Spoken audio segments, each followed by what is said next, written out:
Les damos la más cordial bienvenida. Tengan todos y todas muy buenos días. Gracias por unirse a un evento más de la Conferencia Regional sobre Migración. Esta mañana a este grupo de trabajo sobre migración irregular y masiva.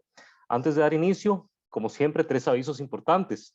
Les informamos que de conformidad con la política de la CRM sobre el uso adecuado de información, publicación y manejo de contenido en redes sociales y diseminación en otros medios, se prohíbe cualquier reproducción o difusión de este contenido en forma parcial o total, en vivo o diferido, en cualquier medio de comunicación. Y esta información es propiedad de los países miembros de la CRM y toda solicitud de reproducción debe tramitarse a través de la Secretaría Ejecutiva de la CRM. En segundo lugar, recordarles que este evento tiene interpretación simultánea. Invitamos a las personas anglófonas, pueden seleccionar el idioma de su preferencia en el menú inferior de sus pantallas. Y también, en virtud de la interpretación simultánea, les solicitamos respetuosamente que procuremos hablar despacio y pausado, y lo digo también a título propio, por consideración a la persona que amablemente nos acompaña con la interpretación. Y en tercer lugar, por favor, mantengan sus micrófonos cerrados cuando no hagan uso de la palabra. Como les comenté, esta mañana nos convoca el grupo de trabajo sobre migración irregular y masiva y tenemos la presentación del catálogo de buenas prácticas y recomendaciones de política pública en materia de regularización migratoria e integración de personas migrantes. Para dar la bienvenida a esta reunión, a este evento, me complace saludar una vez más a Rocío González Higuera. Ella es titular de la Unidad de Política Migratoria, Registro e Identidad de Personas de la Secretaría de Gobernación de México, quien también nos dará la bienvenida y sus palabras a nombre de la Presidencia Pro Tempore de México. Buenos días, maestra González, un gusto saludarla. Gracias igualmente, pues muy buenos días a todas y a todos. Efectivamente, en nombre de la Presidencia Pro Tempore de esta Conferencia Regional sobre Migración, que recae en la figura de Alejandro Encinas Rodríguez, subsecretario de Derechos Humanos, Población y Migración de la Secretaría de Gobernación en México. Les quiero dar la más cordial bienvenida a la presentación del estudio regional sobre programas y procesos de regularización migratoria, que es el resultado final de la actividad denominada Catálogo de Buenas Prácticas y Recomendaciones de Política Pública en materia de regularización migratoria e integración de personas migrantes del Grupo de Trabajo sobre Migración Irregular y Masiva de esta presidencia. El objetivo de esta actividad, desde un inicio, fue construir una visión general de los programas y procesos de regularización migratoria que existen en los países miembros de la CRM, con un énfasis en México, Centroamérica y la República Dominicana, así como los esfuerzos en la región para la integración de personas migrantes. Ello con el firme propósito de identificar los avances y desafíos que nuestros países tienen en torno a la implementación de programas de regularización migratoria e integración de personas migrantes, así como analizar los avances regionales en la materia. Además, esta actividad busca generar espacios de diálogo sobre el estado de implementación, buenas prácticas y lecciones aprendidas respecto a la regularización e integración de personas migrantes en la región desde la perspectiva de actores gubernamentales. Agradezco a las personas funcionarias de consulados, entidades responsables de los sistemas de refugio y protección, direcciones o institutos de migración y a todas las personas que nos acompañan el día de hoy por su presencia y participación, así como la presencia y constante acompañamiento de los organismos observadores y de la Red Regional de Organizaciones Civiles sobre la Migración, la ROCOM. Particularmente, quiero agradecer a la Secretaría Ejecutiva por su acompañamiento en esta y las demás actividades. Mención especial requiere la Organización Internacional para las Migraciones, quien desde el inicio apoyó esta actividad. Agradezco particularmente el desarrollo y aplicación de la encuesta y el cuestionario que permitieron recabar información primaria sobre el tema con actores claves de la región. La recolección y sistematización de esta información, sin duda, ha sido un elemento muy importante para lograr exitosamente la conclusión de esta actividad. El esfuerzo y perseverancia de la Unidad de Investigación de OIM y la coordinación del grupo de trabajo tienen como resultado el estudio que hoy se presenta.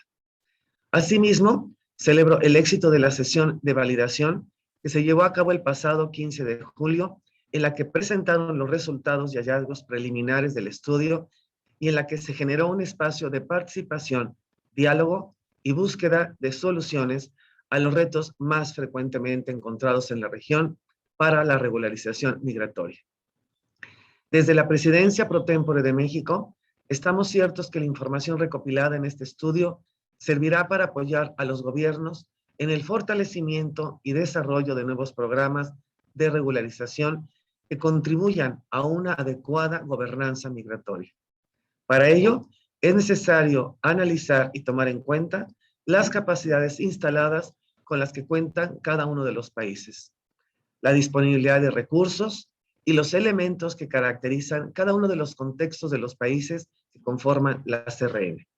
Ello puede permitir el establecimiento de líneas de acción que permitan la simplificación, agilización y eficacia de los trámites, el adecuado acompañamiento de las personas migrantes y la difusión de la información sobre sus derechos de modo que puedan hacer libre y pleno ejercicio de ellos. Sin lugar a dudas, este documento será la base para el análisis, fortalecimiento, diseño y evaluación de la política pública en materia de regularización migratoria en la región. Pero esto lo debemos de hacer desde un enfoque de sostenibilidad y responsabilidad compartida, de modo que todas las acciones o estrategias de atención a la migración estén pensadas de manera regional y que sean capaces de ajustarse tanto a los contextos migratorios a lo largo de los años como a las situaciones de crisis que no pueden ser previstas. La intención de llevar a cabo esta actividad, así como de mantener esta conversación en un foro regional, no solo es compartir puntos de vista, sino para que las acciones efectivas y buenas prácticas puedan ser replicadas y adoptadas por los países miembros de la CRE. Creemos que los hallazgos y recomendaciones del estudio deben ser el punto de partida para repensar las oportunidades que aún tenemos a nivel regional, para fortalecer la migración regular y combatir así los factores que ponen en riesgo la vida e integridad de las personas migrantes, así como para combatir los delitos asociados a la irregularidad de los flujos. Aprovechemos entonces este espacio para seguir reflexionando sobre estos temas y sigamos celebrando la materialización de estos esfuerzos. Cedo la palabra para comenzar con las actividades programadas para el día de hoy, con las que concluirá esta actividad del Grupo de Trabajo sobre Migración Irregular. Muchas gracias a todas y a todos por su presencia y también por su destacada participación. Buenas tardes. Gracias a usted, maestra González, por sus palabras. Y como usted lo mencionó, este estudio que se presenta hoy, que culmina con esta presentación, ha tenido el acompañamiento de la Organización Internacional para las Migraciones desde su etapa inicial. Es por ello que me complace saludar y darle la palabra a Michelle Klein-Solomon. Ella es directora regional de la OIM para Norteamérica, Centroamérica y el Caribe.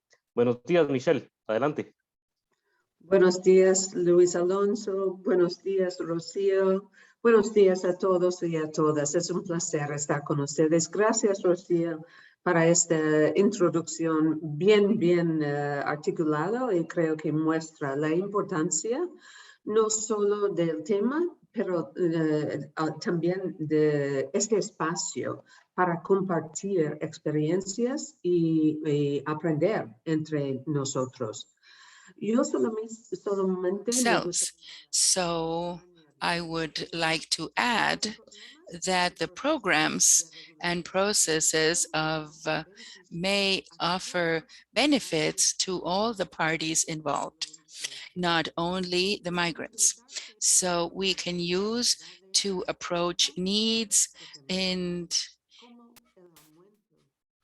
like the increase of migration flows as we are seeing today, all of the particular needs of protection of nationality that is specific.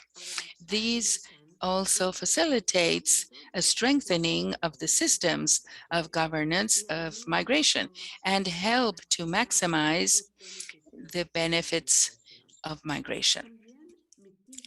And so they also mitigate the risks that the people can face in irregular conditions when they find themselves on the margin of the law, and which means that they may have an access, a restricted access to protection and services.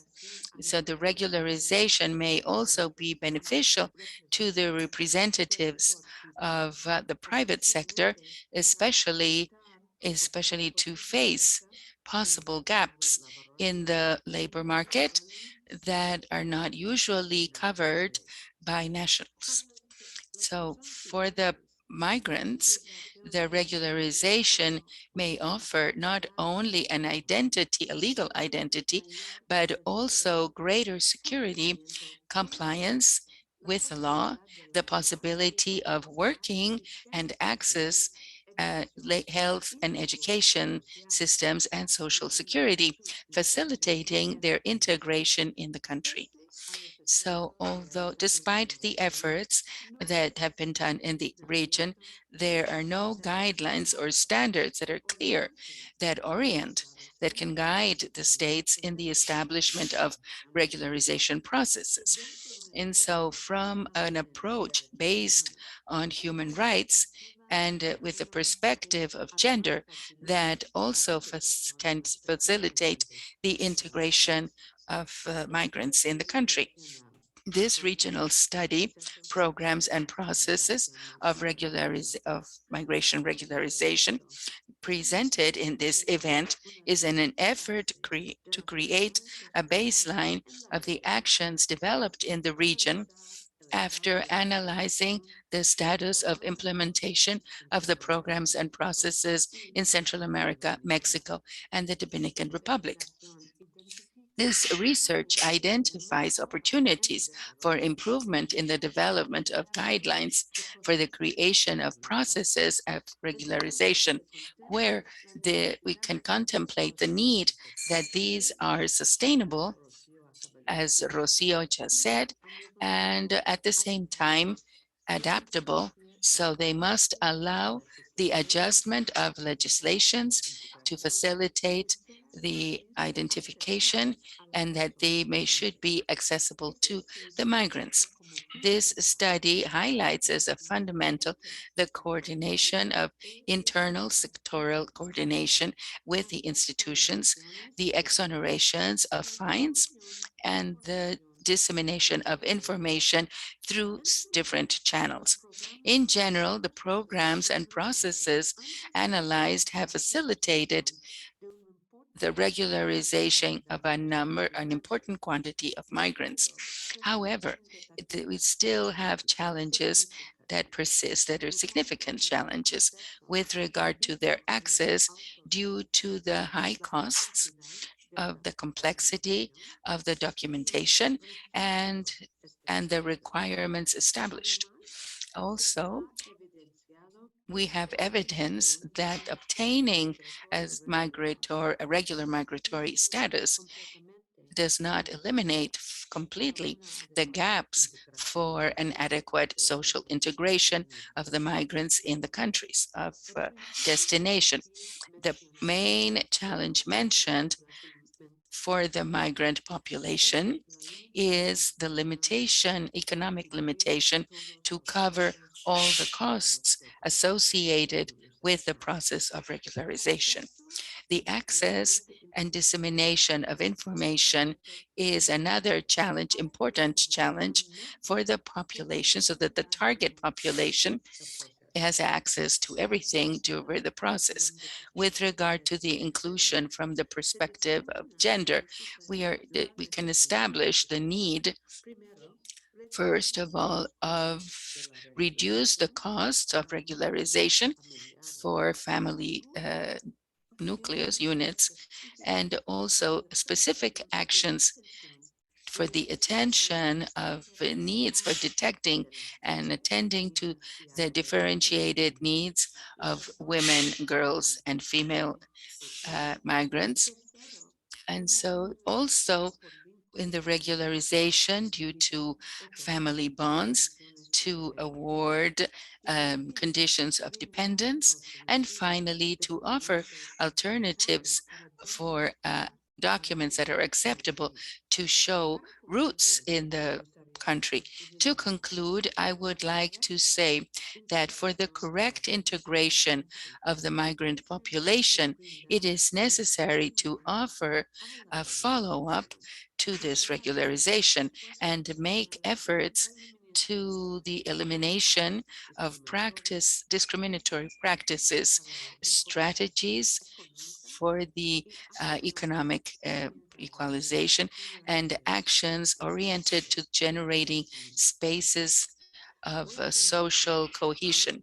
I am going to conclude here with some introductions to this study, and I think that this topic is very important for many of these countries of this region, and together we are going to learn things that are very useful and that we will share. Thank you, everyone. Thank you to Rocio, Presidency. Thank you, Luis Alonso, and thank you for all of this, those who worked in this report. Thank you.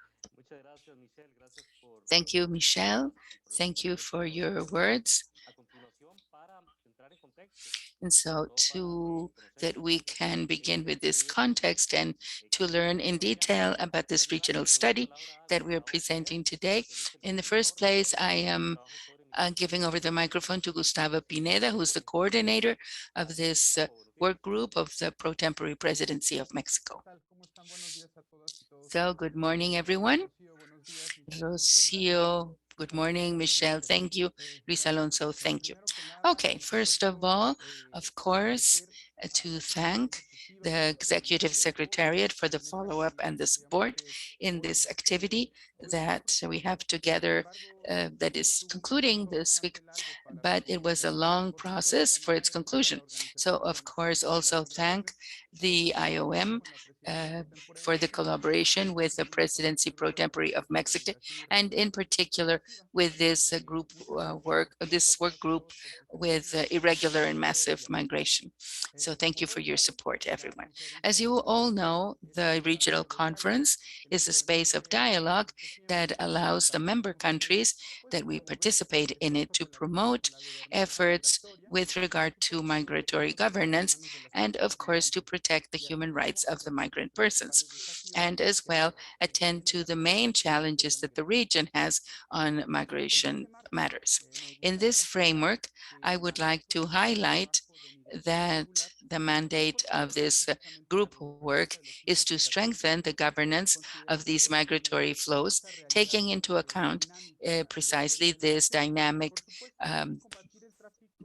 process, and of course to combat the illicit trafficking in migrants, and so as well as to generate regional actions and national actions that may offer immediate responses and effective responses for these migrant persons with the full respect of their human rights. To comply with this mandate since the beginning of this pro tempore presidency, and with the intention of offering continuity to the processes, the interests and concerns that were set out last year in this group at the end of the regional group of consultation of 2020, we decided that it was of vital importance to have an activity where we could have clear information about the regularization programs in the region. And as I said before, this activity that we have been working on since last March concludes today with the presentation of the regional study about regularization programs and processes of regional migration. I would like to highlight that this study is the result of the participation, and thank for this marvelous participation of the member countries that were kind enough to answer an interview review or a questionnaire on this topic, trying to go more in depth to see, what their perspective about the processes and programs for regularization was in each one of their countries, in order to have firsthand information that would allow us to know what those areas of opportunity that we still have, all of them, trying to cover this. And in the same way, the result is also the result of the exchanges of this presidency of this group and the research unit of the IOM for the edition of the document that we will see today and that we hope that will be of vital importance to generate the works of each one of the member countries.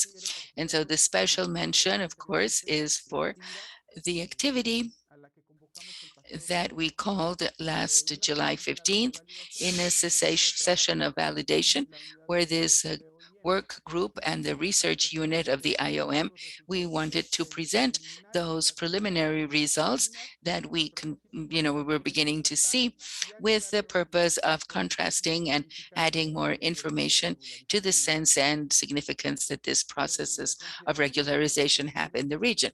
We consider today, of course, that the study that we present today should be an obligated point of reference for those who study the specific needs of each one of the member countries of this regional conference, and of course with the purpose of helping the people who migrate and who remain in irregular conditions because they do not know about the different organizations that they can access to help them to regularize their stay in each place. Because of this irregular and massive flow of migrants in the region, the government of Mexico, this pro-temporary presidencies, thinks that it is necessary for the RCM countries to assume the commitment of regularization through flexible mechanisms for those people who wish to remain in the transit countries. And once we have evaluated case by case, and based on reasonableness, proportionality, and need, so showing this show of this commitment is the follow-up of the guidelines for this situation of people who are in irregular conditions. And so things that we have already discussed in this forum and in this workbook. When we talk about these processes in the framework of the commitments made in favor of a safe, regular, and orderly migration, means that we have to think about them as flexible mechanisms, and of course that offer a response as immediate as possible to for the migrant persons. Of course, it is necessary to take into account the installed capacities of each one of the states that make up this regional conference.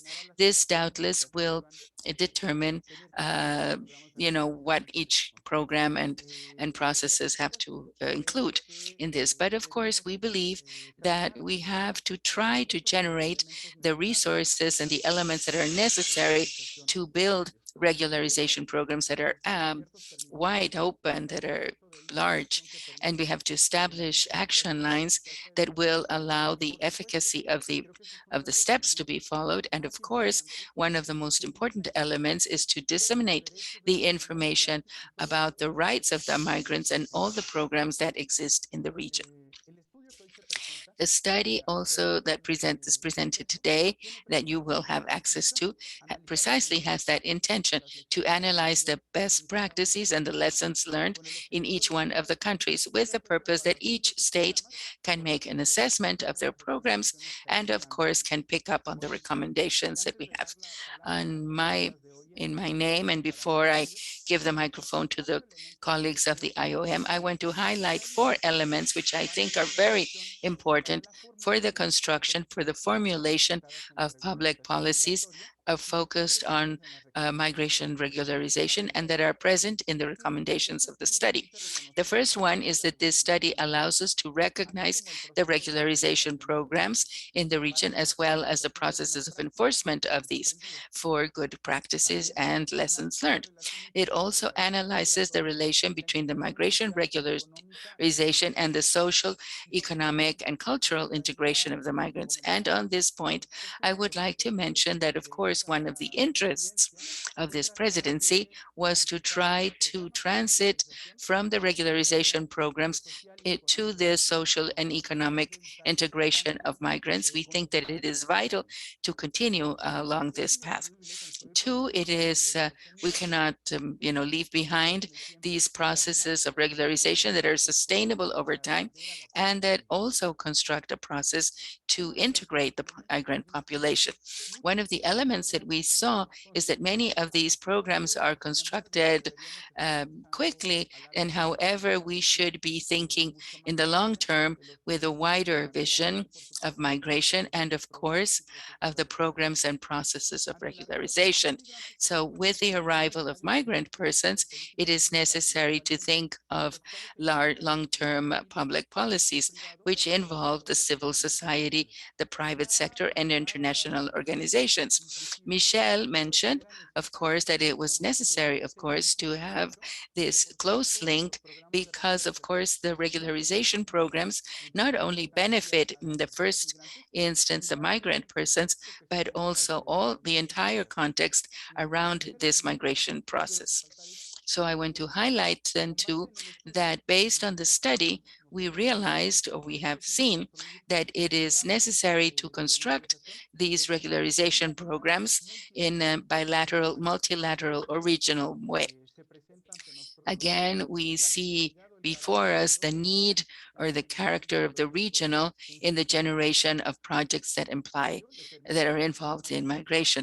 This will allow the migrants to travel from their places of origin with clear information about the process, or at least when they arrive at their destination, to have the necessary information to be able to access these regularization programs.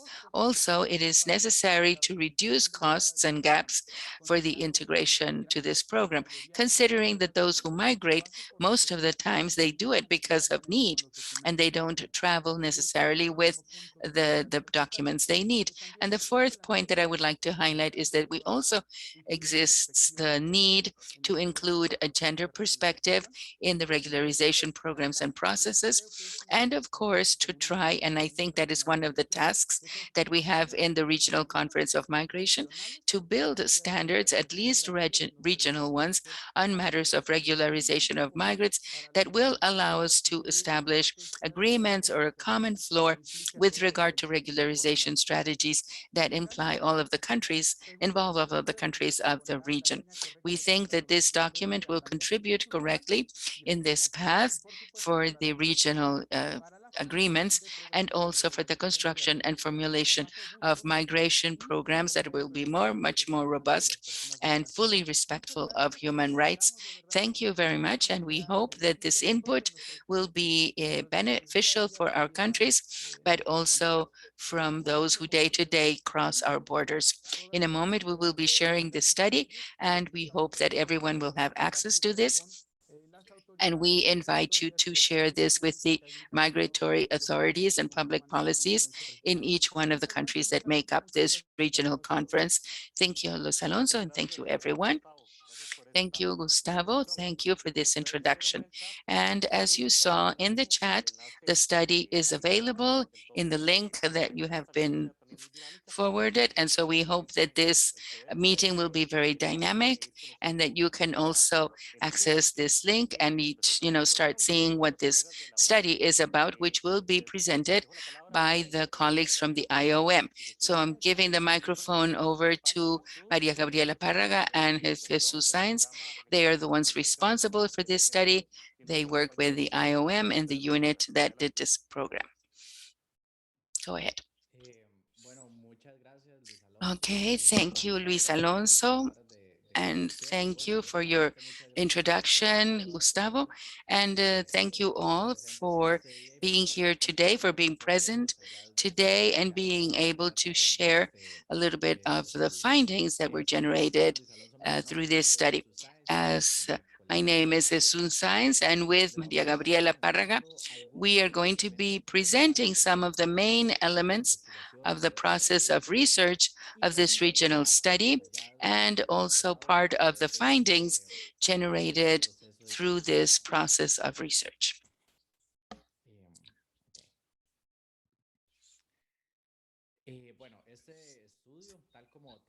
Okay, so this study, as we have mentioned before, was developed in collaboration between the IOM and the RCM on matters of migration regularization and recommendations for the migrants.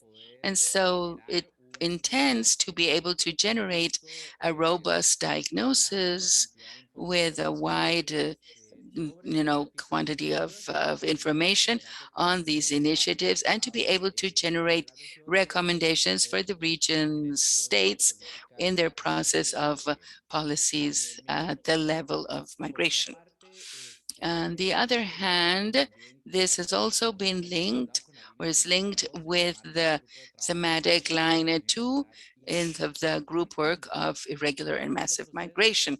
With those who are working on that, this process of collaboration needed a close process of accompaniment between the RCM and the IOM, so that we can contribute together both into design, drafting and validation of this regional study, having a wide participation from different sectors, both from the civil society, international organizations of the private sector, and also, of course, of the migrants themselves. Okay, a little bit telling you about the objectives that this process had. In the first place, we had to analyze the programs and processes, the existing for the regularization of migration, and how they have been enforced, and from their process of design up to the cases where they have finished the process, and those who are still who remain in effect. So on the other hand, the idea is to be able to generate inputs, from this information inputs, to generate information of strengthening programs that will respond to the needs of the actors involved. So this is, of course, something prior to the study. We did not have a document of research document that could systematize or summarize how these programs and processes of regularization processes, how they worked in the region. So this study allows us to gather a large quantity of information, and allows us to have a wider perspective, contrasted in all of the region. So on the other hand, its geographic scope takes into account all of the member countries of the CRM, but it emphasizes particularly for the effects of the analysis on the following countries, which are Belize, El Salvador, Guatemala, Honduras, Mexico, Panama, and of course the Dominican Republic.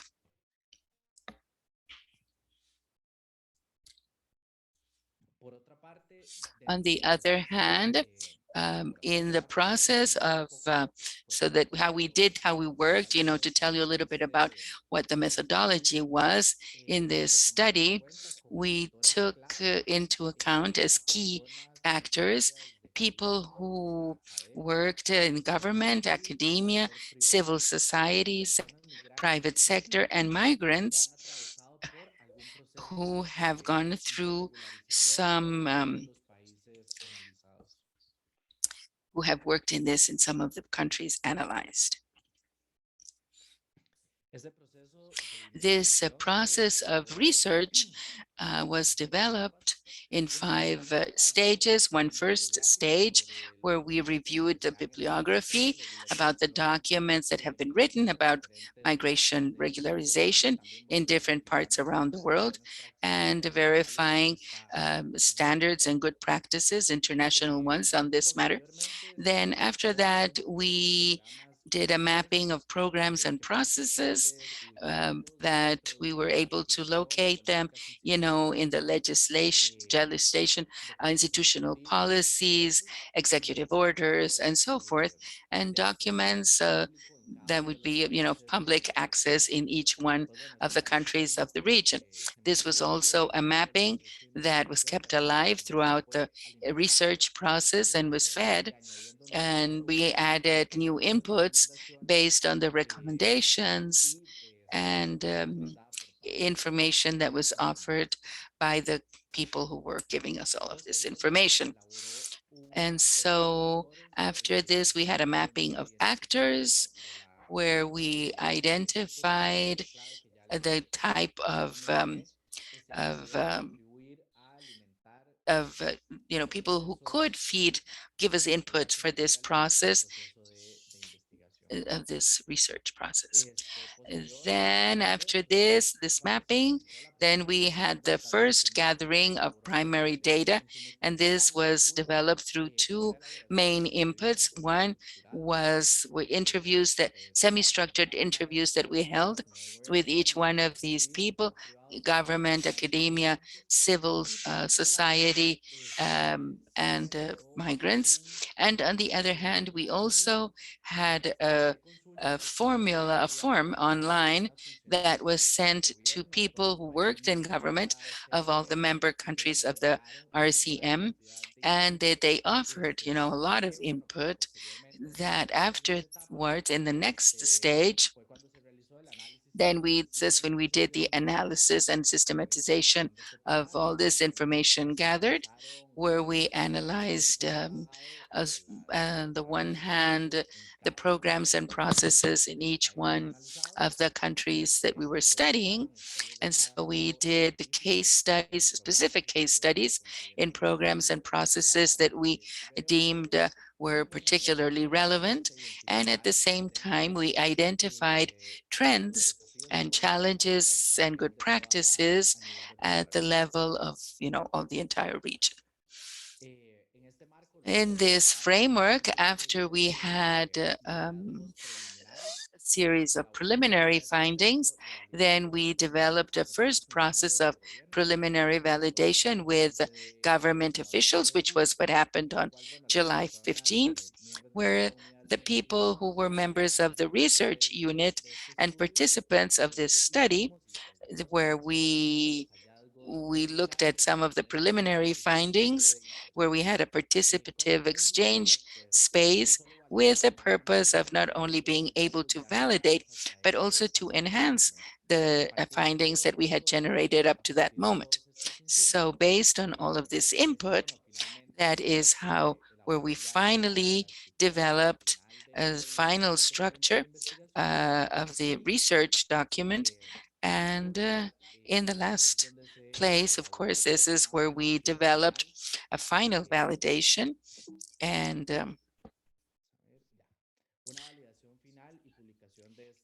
where we published this study. This final validation included experts on this matter and also people of the IOM, both at the level of the region of Latin America, Central America, and the countries involved, as well as at the international level. So based on all of these elements and this process of research, it was possible to identify 57 programs and processes of regularization in Mexico, Central America, and the Dominican Republic. So for trying to classify the findings of the study and to be able to characterize this programs and processes, we have divided them into two types of program and processes. Of these 57, the first ones, 24 were created intentionally for people in irregular conditions. They came out, through a deliberate action of the states with the purpose of facilitating the regularization of migrant persons who were in irregular conditions. So they were designed specifically for this population and with the purpose of taking care of their irregular conditions in a very functional and targeted way. On the other hand, we have found another 33 that allowed migrant persons to submit their applications, despite the fact that they were not created with this purpose. That is, these are processes where the migrants could participate, they could send in their applications, but when the process or program at the very beginning, they were not designed specifically for this purpose. However, in the practice of the migrant persons, it allowed that the migrants could regularize their situation through these programs. So these 33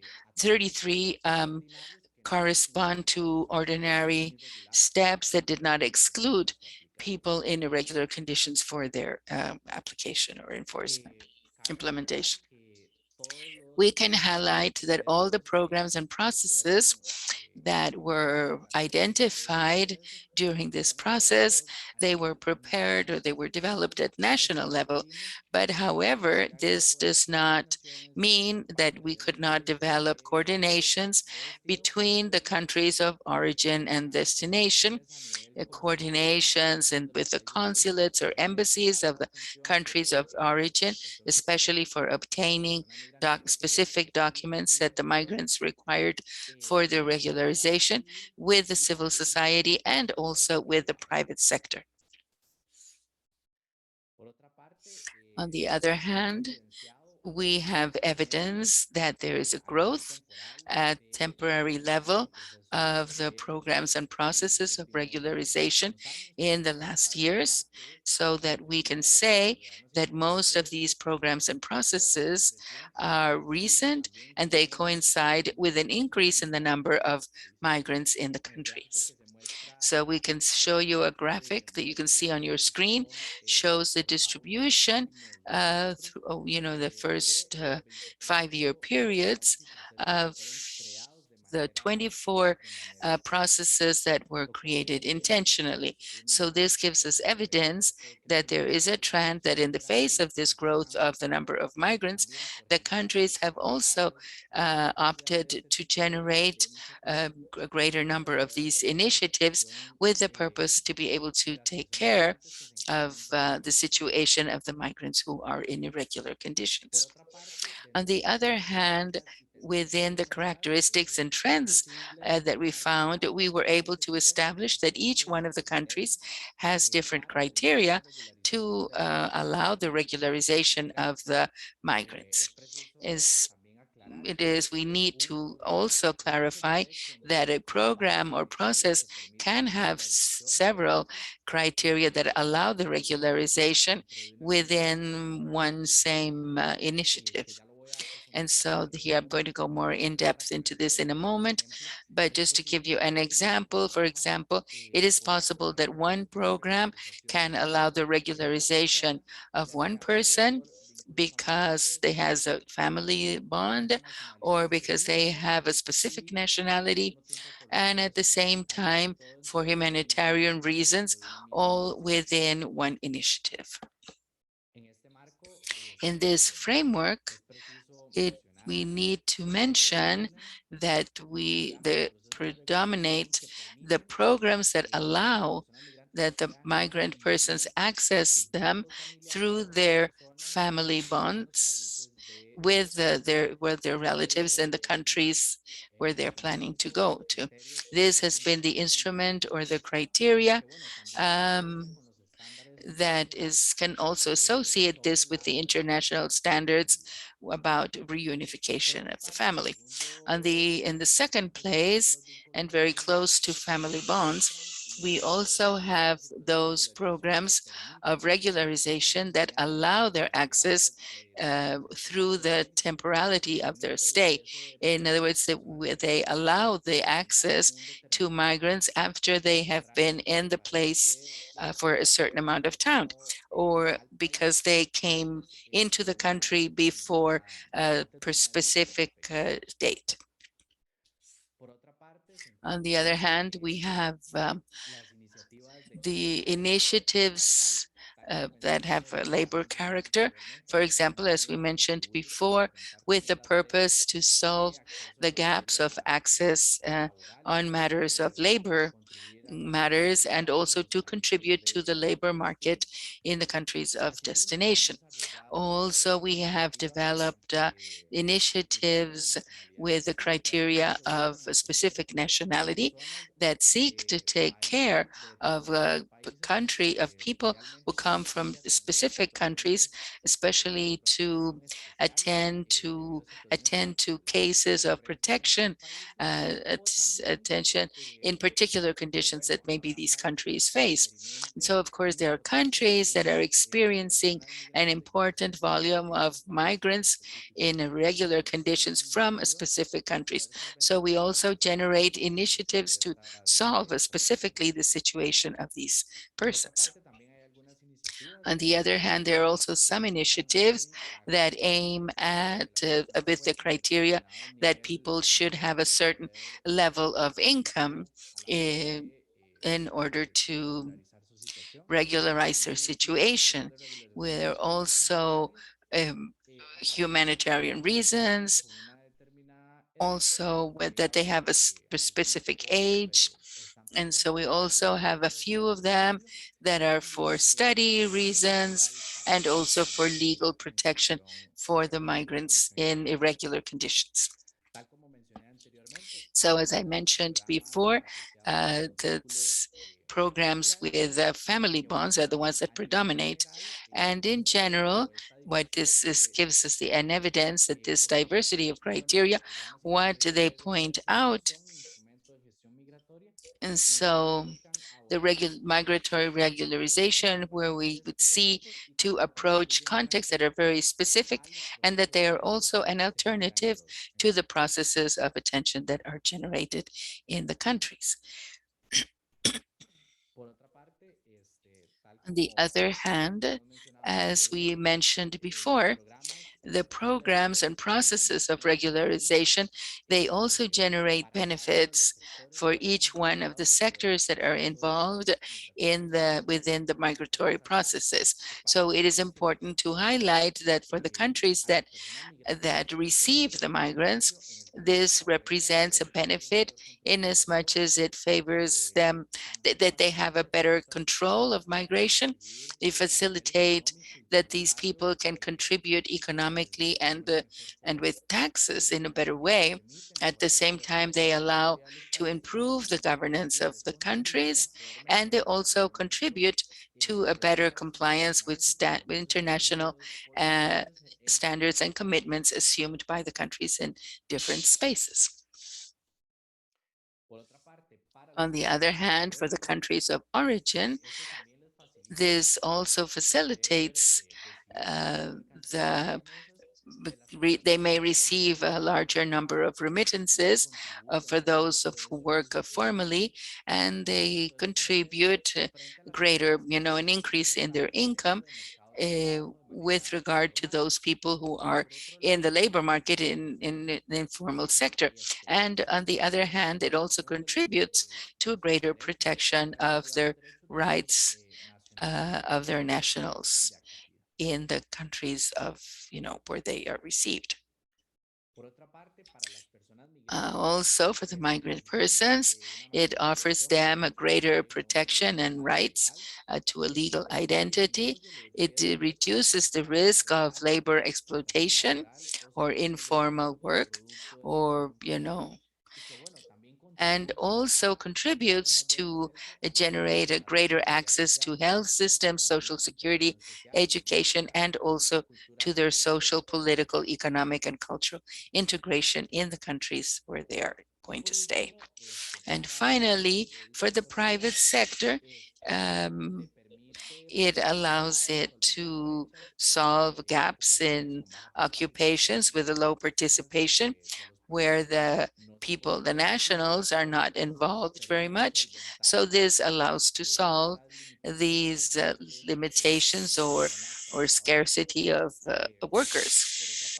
On the other hand, it also facilitates the coverage in Social Security for accidents of, labor accidents, and it also allows them to insert themselves and facilitate compliance with standards of fair trade and these perspectives and on this matter.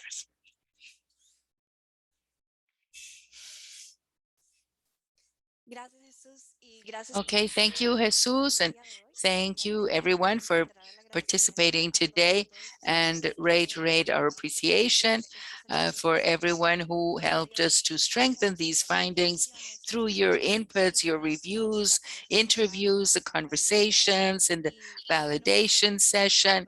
And greetings also to the presidency pro tempore that, as Jesus explained, during the methodology, they were very close to us. They were accompanied us very closely to this. Through the research, we were able to identify a series of challenges and good practices, which we divide in the following areas.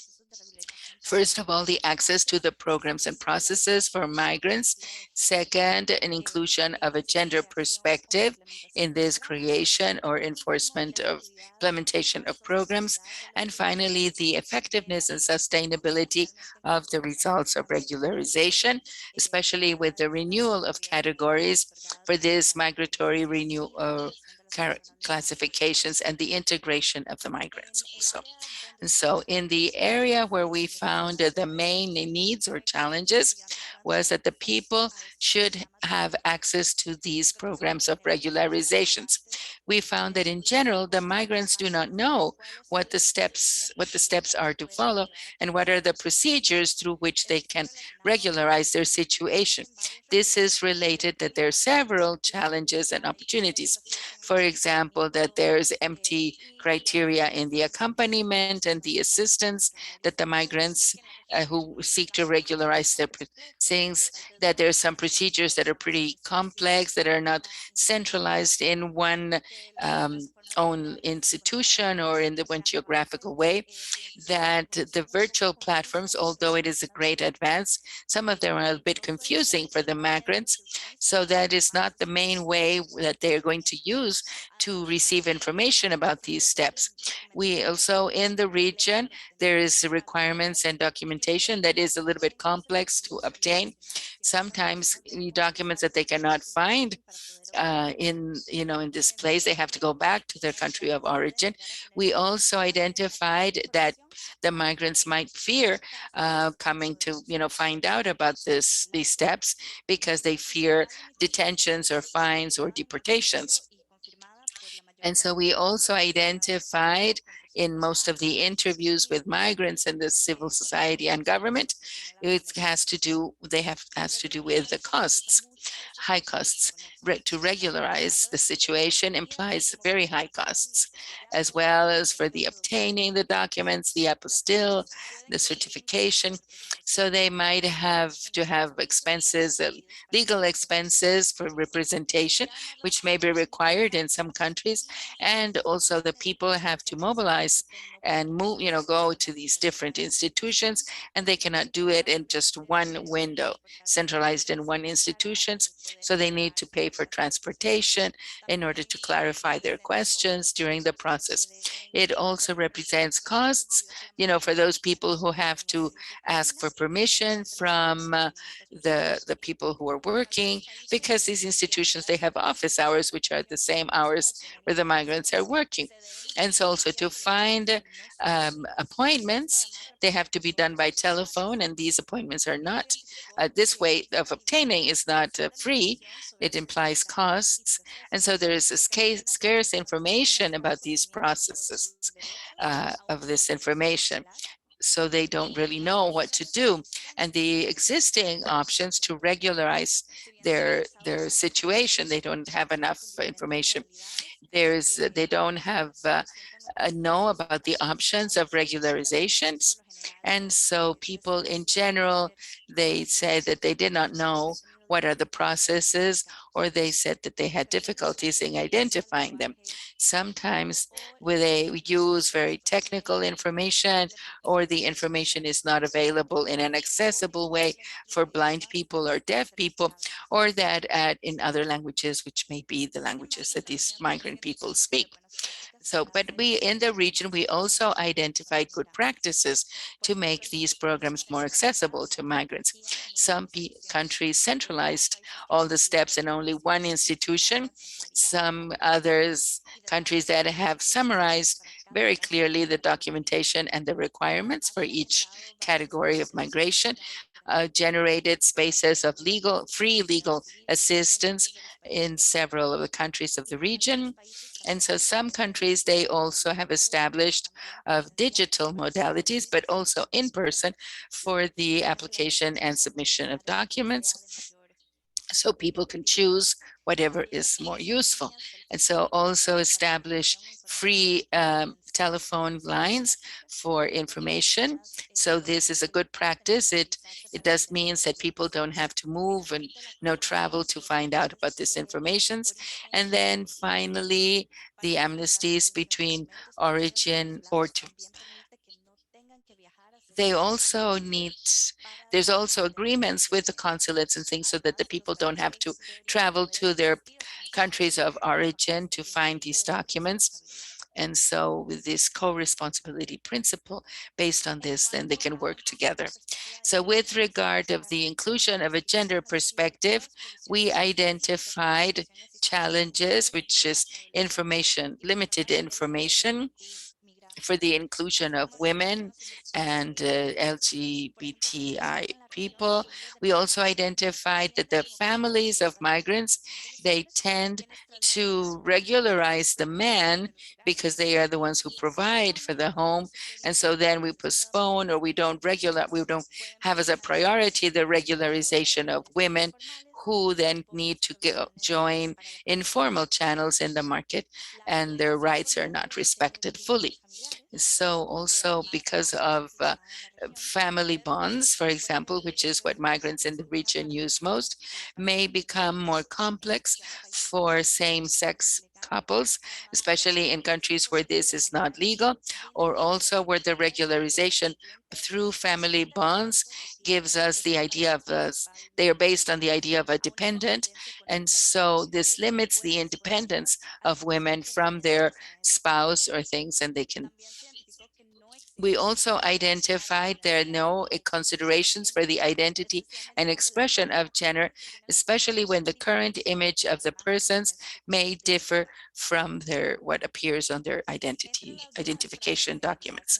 Among the good practices that we identified in the region to include this gender perspective, we can highlight that they have reduced the costs for the regularization of family nucleo. This has facilitated access for the women, and also when the migratory categories are not linked to spouses and they allow access to labor market, this allows for greater economic independence and integration, especially of women, and this facilitates when we don't have those dependent categorizations. And then finally, to offer alternatives of accepted documents to show their roots in the government is also good practices, especially because these documents may be found like service factors may be under the name of the spouse.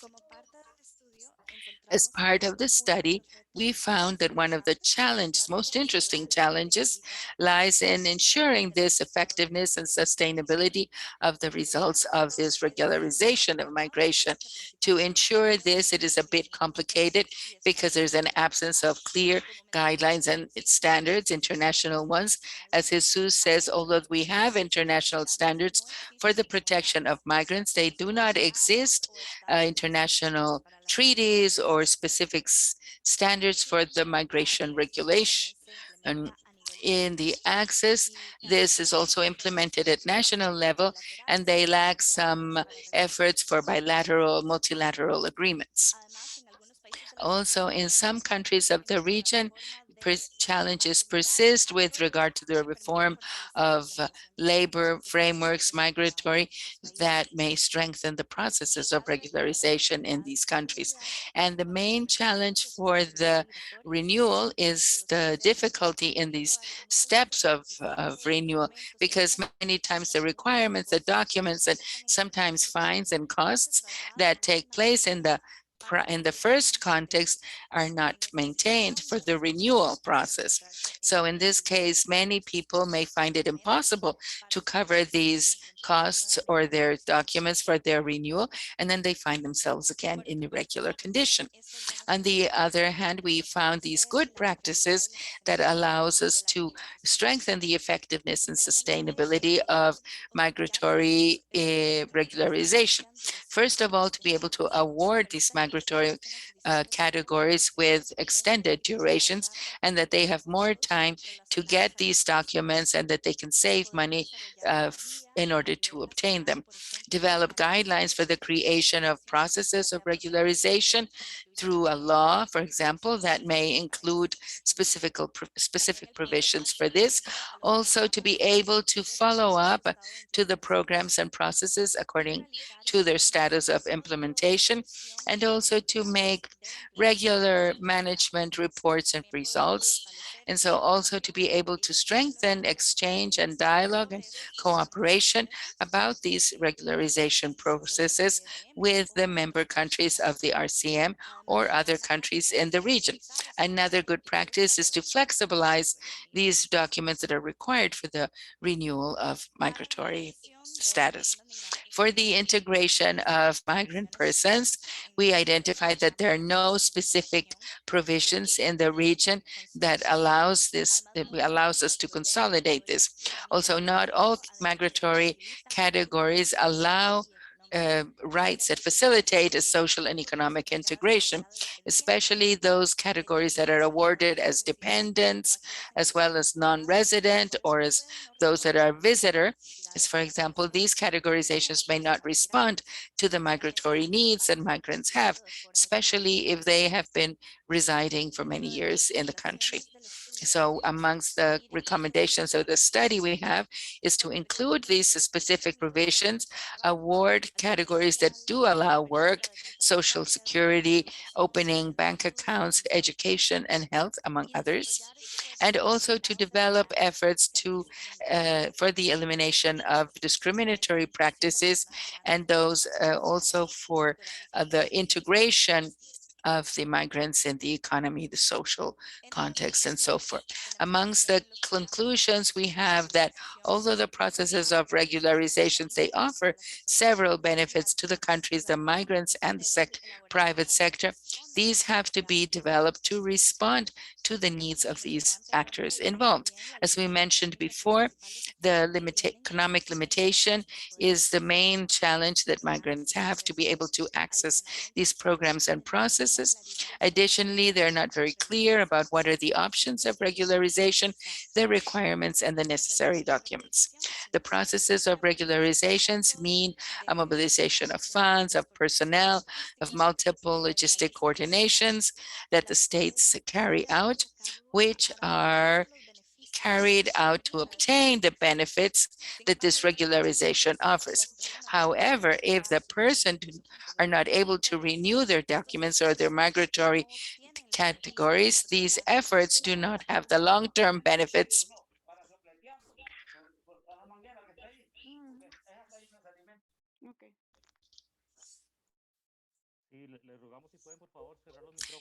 Please close please mute your microphones, please, if you're not the speaker. Go ahead. Okay. So, however, if this renewal we do not achieve this, then people may fall back again into these irregular conditions. And so these processes are not reflected in the long term. They have to be adjustable and sustainable. Regularization is also essential for the integration of these migrant persons, and so to be able to offer access to education, social security, formal work, opening bank accounts, and other things that strengthen this integration elements for the people when in their country of destination.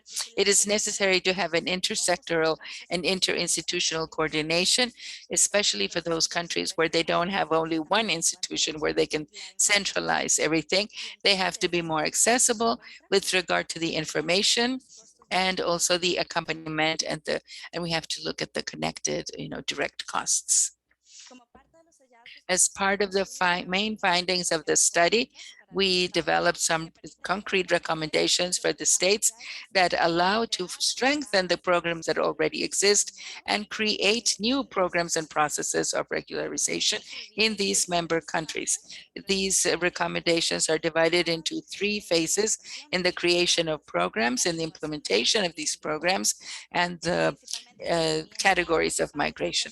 First of all, we have to provide guidelines for the creation of programs from a perspective of integrality, comprehensiveness, the rights of the migrants, and to ensure information gathering that strengthen these programs and processes and that can respond to the specific needs of all the parties involved.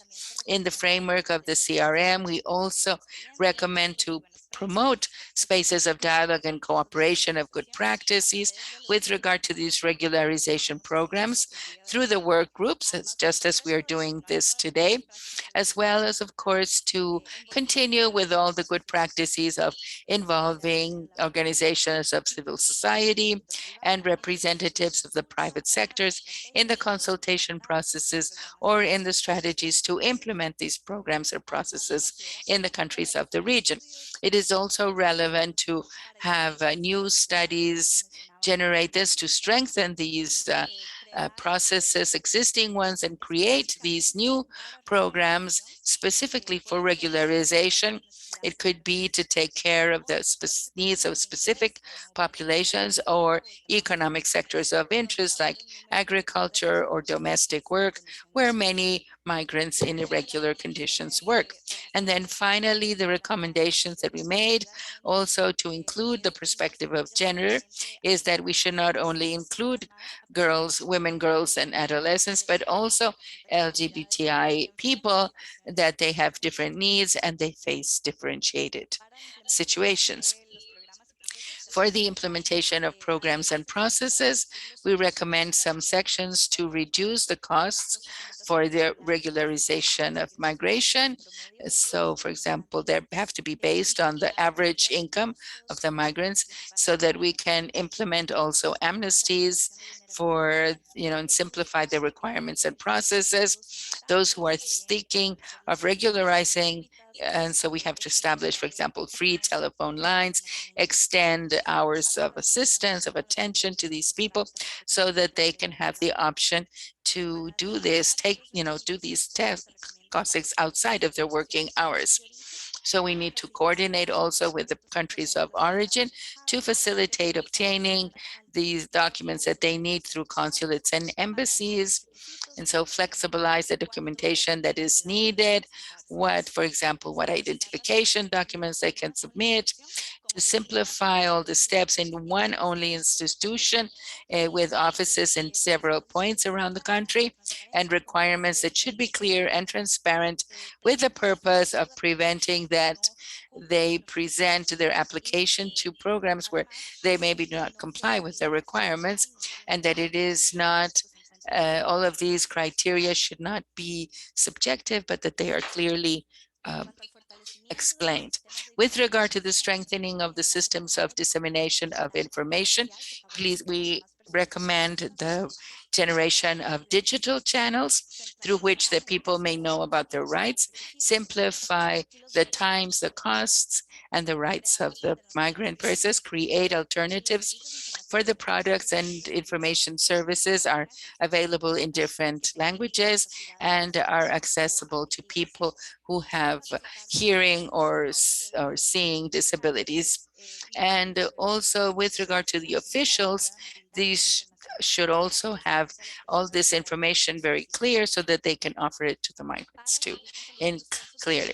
In order to consolidate efforts for the digitalization of processes, we recommend to establish channels for the request and submission of documents.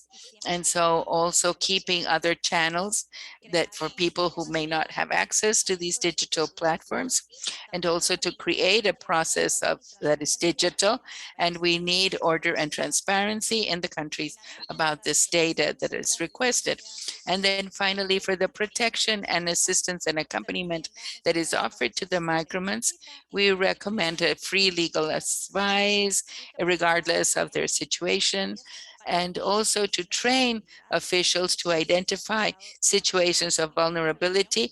This has been done very well in the region, so that they can identify this and they can refer the migrants to the corresponding entities. Also to establish provisions for returning or who are applying for regularization, and communicate these measures to the migrants in order to reduce their reluctance to process their regularization, because they fear that they will be returned to their countries.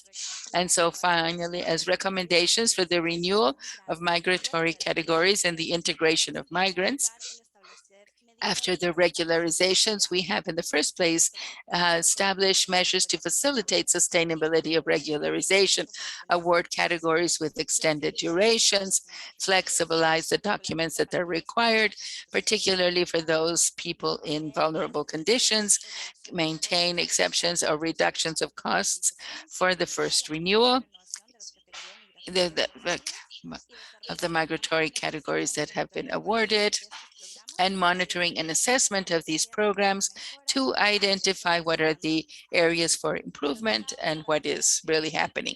Also for the creation of programs and provisions that are specific to the integration of migrant persons, we recommend that we try that migratory categories allow access to health, education, and work, our labor market, develop initiatives to approach factors that hinder access to services, and reduce the xenophobia. These programs could be education, raising awareness, and so this way we can reduce discrimination that people may face, as well as to promote the participation of migrants in the cultural, social communities of destination.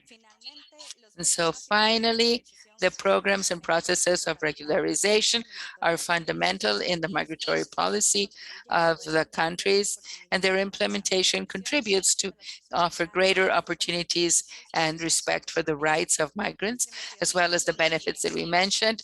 Our research, we have found that although some efforts have been made and that they are incorporated in the public policies of each state, there are still some challenges, especially for the access, integration, sustainability of results, gender perspective, and the management of these kind of processes. We hope that the findings that have been generated will be a tool to contribute to make visible this progress, as well as to identify the areas for improvement so that we have greater quality programs and processes, and we can contribute to a safer, more regular migration. Thank you very much for your attention and the space offered.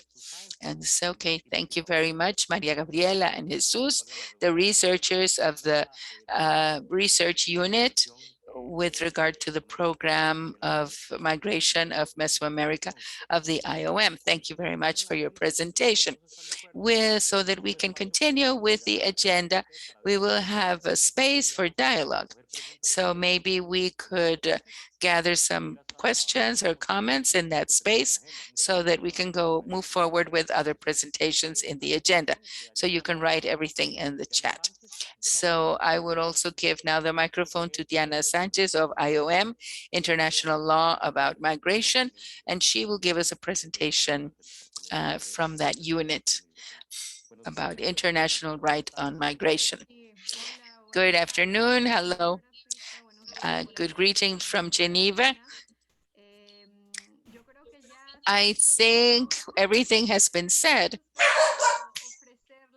And I want to offer you some new concepts, new ideas, although the repetition in this case might be practical, methodological. So thank you so much for the invitation to participate in this event. And so our research unit of the IOM works on the regularization on the perspective of human rights. And today I would like to talk with you a little bit about how the migratory regularization is a path that links human rights and development. Currently, around the world, there are millions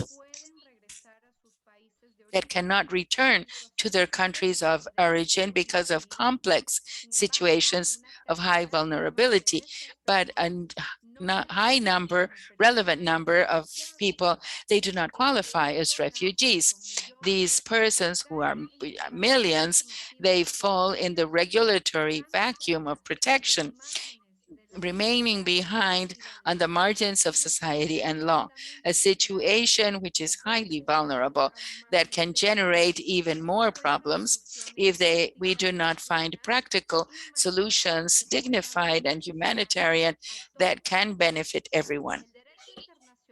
The international law and regional law does not establish a fixed frameworks about the measures of regularization in the context of migration.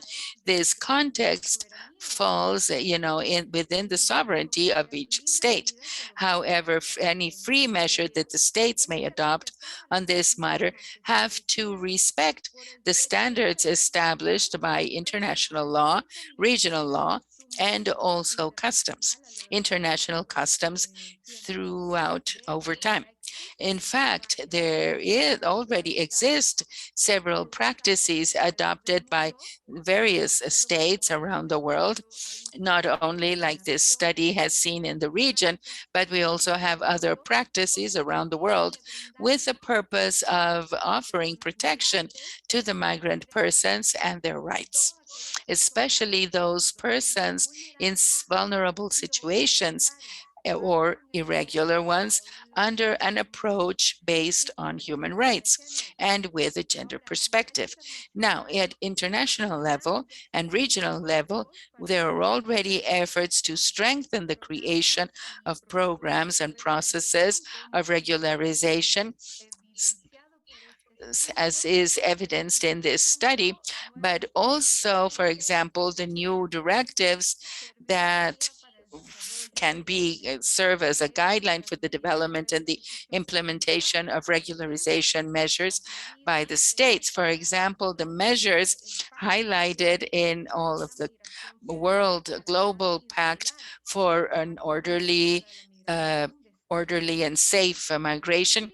This global pact shows us the ways how irregular migration, including new ones and more extended ones for the stay and admission and stay, can be an effective tool to identify protection and rights of the migrants, including the migrants in situation of vulnerability.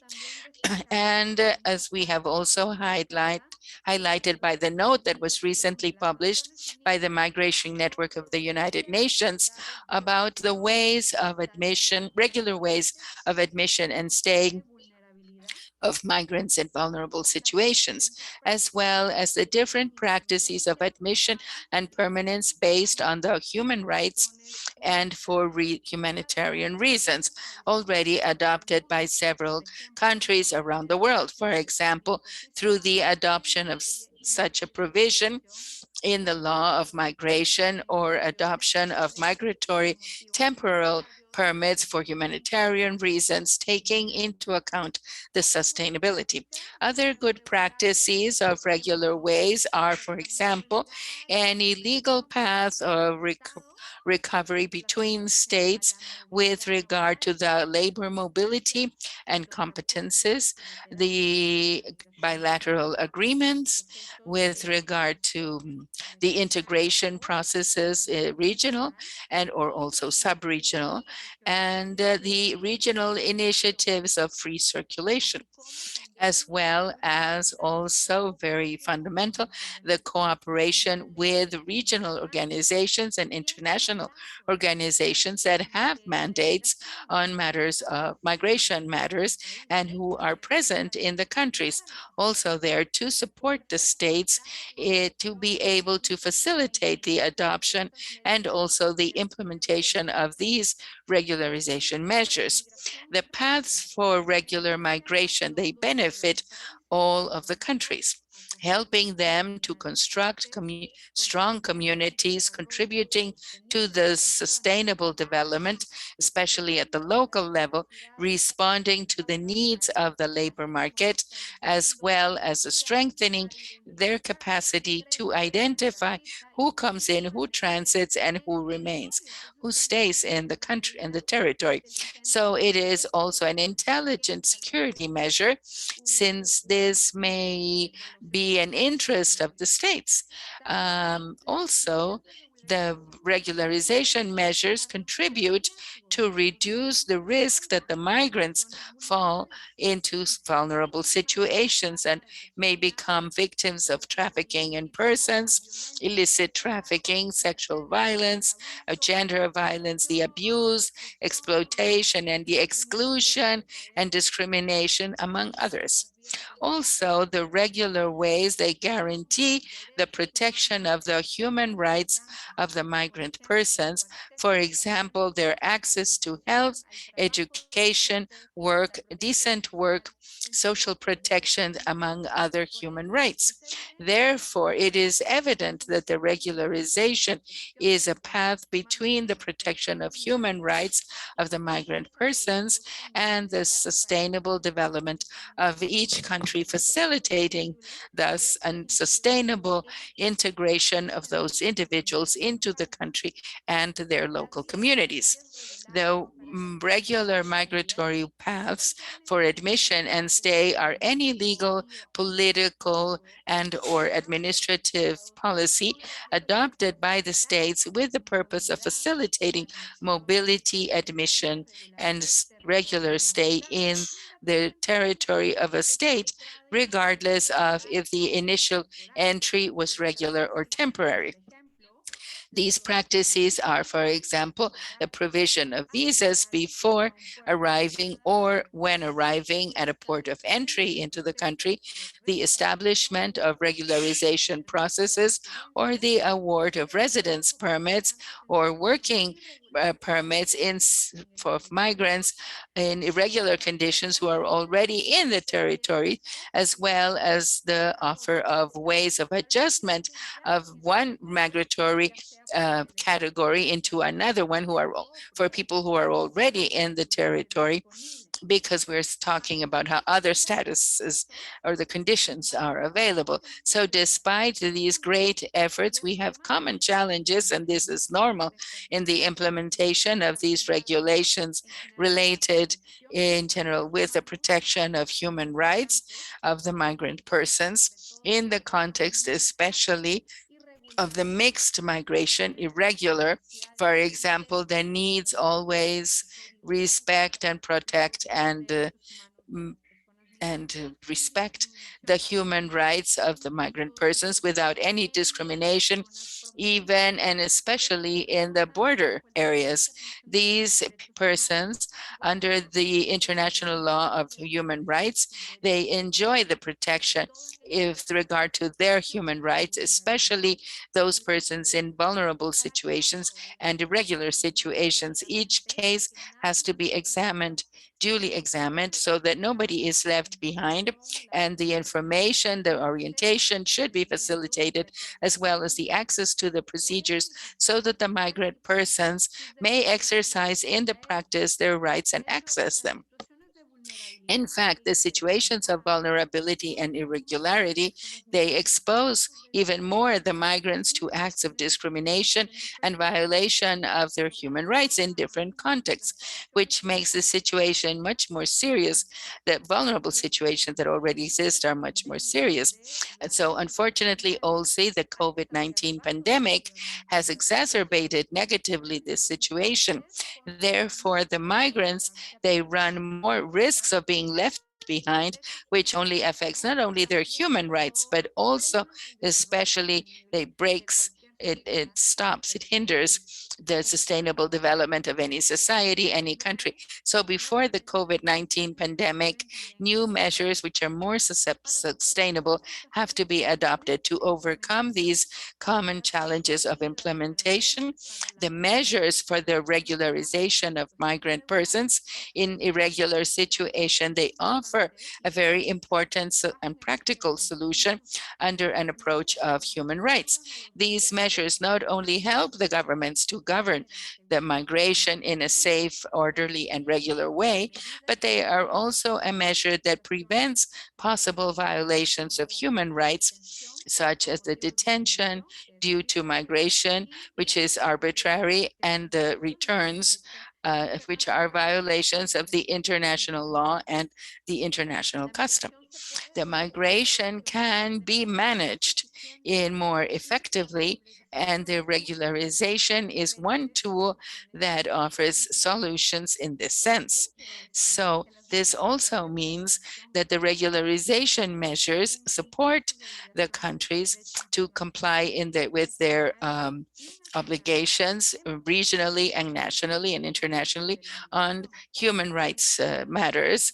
Studies, forums, platforms, and events, as the one we are in today, they are useful to learn and to see that we can do it, that there are regular ways, paths for migration that benefit all of the stakeholders, from the migrant persons who are bearers of rights, as well as any other human beings, the states and the local communities who are responsible before the state of law and who benefit from migration as an engine of sustainable development. So I congratulate you all who are present today for the good practices for this forum, and especially for these efforts of adopting regularization ways, so especially for those migrants in vulnerable situation and irregular condition. Thank you very much for your attention.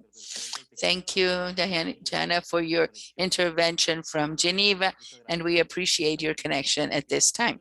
So that we can continue with the agenda and to illustrate a practical case, a good practice in this matters of good practices about regularization of migration, we invited Dr. Cristian Valverde Alpizer from Costa Rica. So he has to do with migration of the unit of the Ministry of Health of Costa Rica. So Dr. Valverde, if for reasons of times, if you could bring down your participation to 20 minutes instead of 30, so that we can keep up with the agenda. We apologize and we appreciate your presence. Yeah, so of course, we're going to try to shorten it as much as possible. Can you hear me? Yes, yes.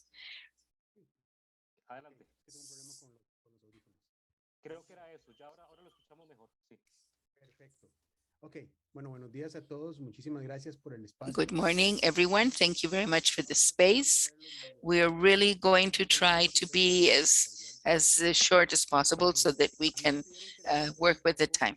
I was asked to comment on the system of labor traceability that we started to use in Costa Rica last year, based on the pandemic and the need to continue with the actions and regularization of the non-migrant population, which are Panamanian indigenous people who come to Costa Rica only for the coffee harvesting season.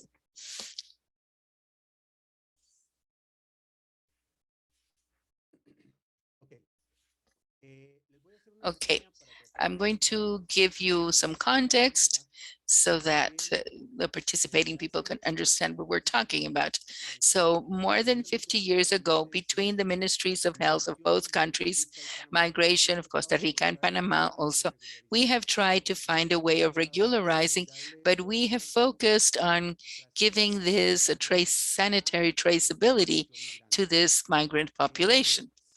So we have developed many initiatives so that these people have a unique document, which is part of what we've been listening in, in these other presentations, something that can be easy. They come from very dispersed areas in an indigenous territory with conditions of vulnerability, which are important.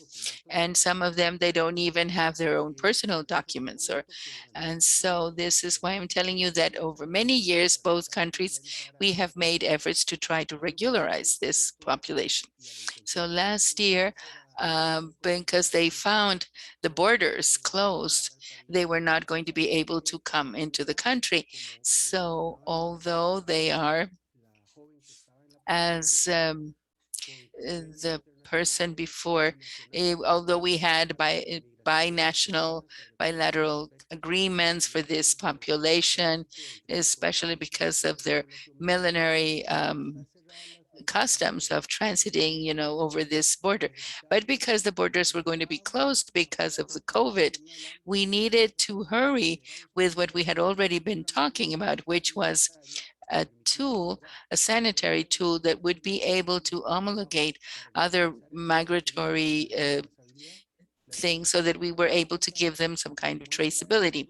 So this slide that shows you is how we achieved this by using the current systems in computers to have a card, an ID card, which would have the information in a sanitary card and also what we needed here in Costa Rica. So as part of the agreements that we reached, we created what is the SITLAM. This is a picture of the border area that we have, and this is when they're coming into Costa Rica. So this system, we got onto a platform that already existed, which is CIRA, which was already used in Guatemala by the IOM for migrants, for when we have numerous camps and the people we need to translate, or take this identification, this sanitary traceability to their families.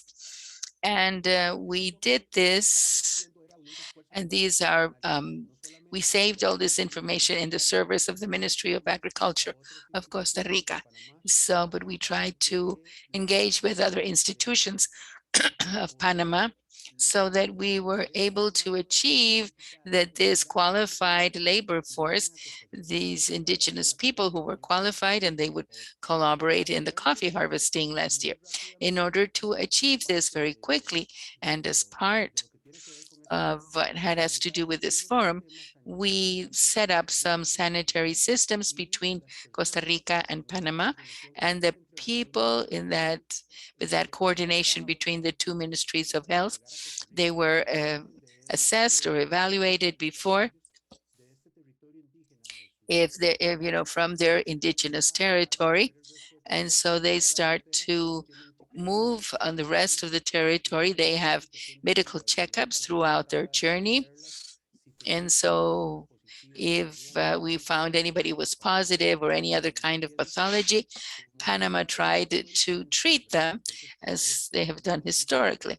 So what we did was we tried to reinforce this with the support of various NGOs. And so when we had a migration that sanitarily speaking would be safer than we have had in previous years. So we established a specific route. They knew where the posts are, where they're going to be evaluated.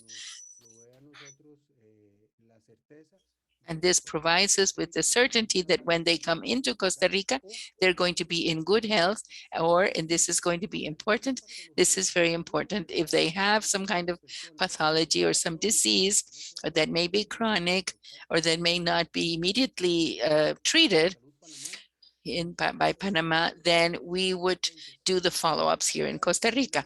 So through the SITLAM, we did this with very rudimentary, before SITLAM, rudimentary manners. So for example, people who had tuberculosis in the past, that they could continue with their treatments, especially also if they had HIV or malaria, or somebody that we know they might just have an influenza, then they come to Costa Rica and we're going to give them treatment. So next slide. So this I mentioned, we can go on to the next slide. We already talked about this. And so this was a request of the government of Costa Rica through the private sector. Then we developed a strategy with the migrant population, and we based on the international sanitary regulations and the international organizations or the international law, as the previous speaker said, and we set up some protocols that would allow us to take care of the COVID topic, for example. And then we identified other potentialities in the labor and migratory fields that we were all going to be able to use the CITLAM. And so this allowed us then to have a unique document, which is this little permit card for the temporary worker. At the beginning, as I reinforced this a lot, it was in the southern border between Costa Rica and Panama. And this card allowed us to have a QR code that you can see on the screen, and that code allows us different levels of users.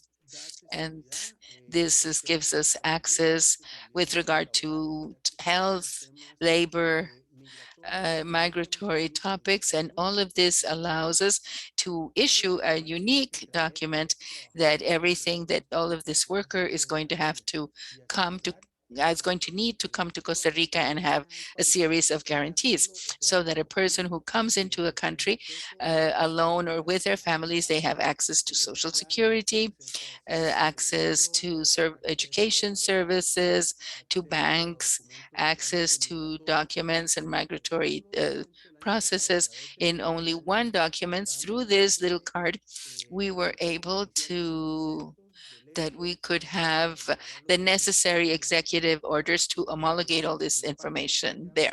So the part that we talk here in this, and so we also had a registration of symptoms in the farms, which could generate then early sanitary alerts with the protocols established for the pandemic, for example, because each one of the farms, the producer, we're going to give them follow-up twice a day for this population. Before they began their workday, they had a sort of like a medical, very routine, like very quick medical checkup. And the same thing is done at the end of the workday to identify not only COVID, but we're trying to keep this over time so that they have all these medical checkups.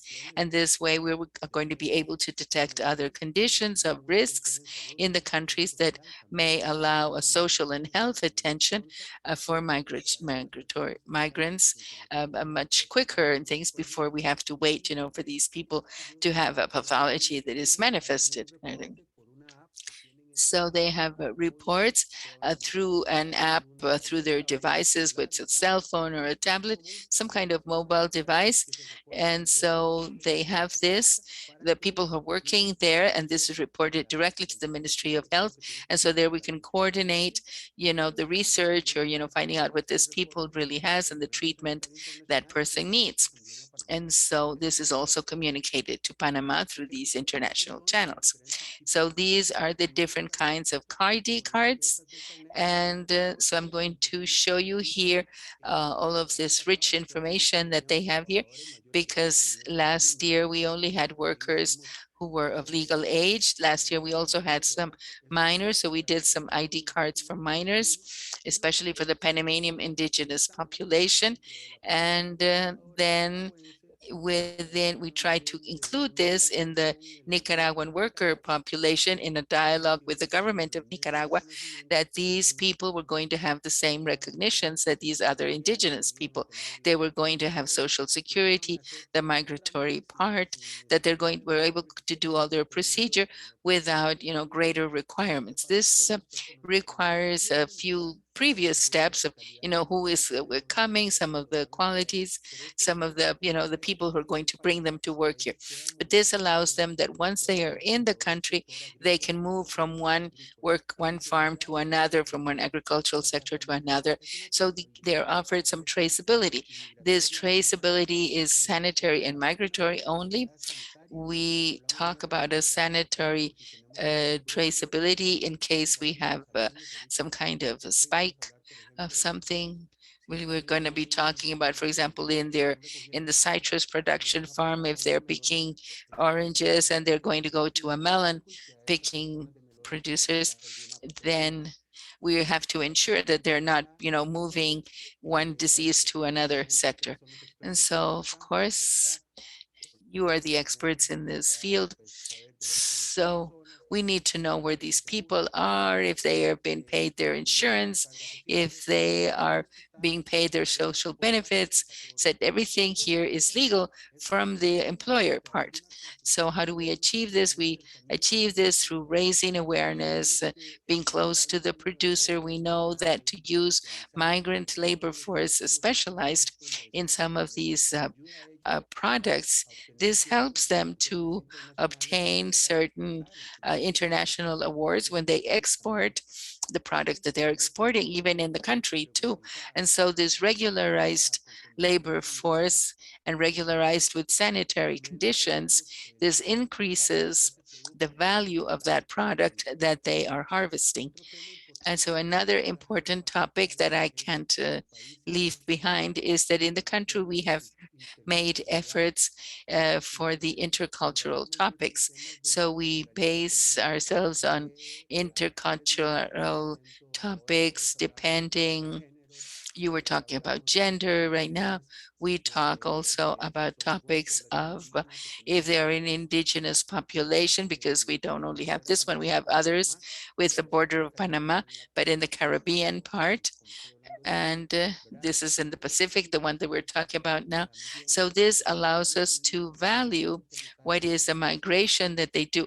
If they do them only when they're adults, and so that's why Nicaragua only has an ID card for adults, or if they move in families or things. So this allows us to ensure other types of aspects that we're going to be able to go deeper into with these ID to know who are how many miners come, from what sectors are they coming from, so that we can offer them a better attention or better assistance. For example, in the miners, especially in the NABIs. I'm going to focus there, but we're talking here about all the workers. So even at this moment, we're evaluating by the Ministry of Migration and the Agriculture that this ID card may be extended to population from Guatemala, El Salvador, and Honduras for the harvesting that is going to take place here in Costa Rica. So we are assessing this, but if we focus on the Navy dependents from Panama, with the Ministry of Health, we provide them with education. The social part takes care of the minors while the adults are harvesting things. And we do this in an intercultural way. We have an important support from IOM, which allows people that from the same ethnia that take care of these children. They are teachers who are giving them the assistance and care, that the food, the meals that we are giving them, for example, we also take into account their culture into all of these things, so that we ensure that nutrition is maintained, that we're not going to have issues with parasites or things like that. Okay, this is to see the good things about how each one of the entities and the organizations or the institutional entities then in this country, it's how we can follow up each one in their field. So we have a record every day in the property, in the farm. So then we can see the sanitary work there.